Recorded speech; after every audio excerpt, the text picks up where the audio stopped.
Hi అండి. ఈరోజు వీడియోలో దొండకాయ కొబ్బరికాయ ఫ్రైని చాలా సింపుల్గా అండ్ టేస్టీగా ఏ విధంగా చేసుకోవాలో చూసేయండి. ముందుగా కళాయి పెట్టుకుని 2 టేబుల్ స్పూన్స్ ఆయిల్ వేసుకుని పోపు దినుసులు వేసుకుని కొద్దిగా కరివేపాకు వేసుకుని బాగా ఫ్రై చేసుకోవాలి.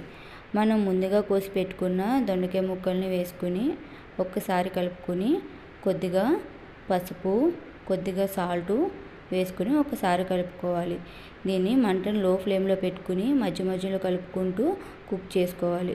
ఈలోపు 1 కప్పు కొబ్బరి ముక్కల్ని తీసుకుని ఈ విధంగా తురుముకుని పక్కన పెట్టుకోవాలి. ఇప్పుడు దొండకాయ ముక్కలు ఉడికాయో లేదో చూసుకుని మనం ముందుగా తురుముకున్న కొబ్బరి తురుమును ఇందులో కలుపుకుని బాగా కలుపుకోవాలి.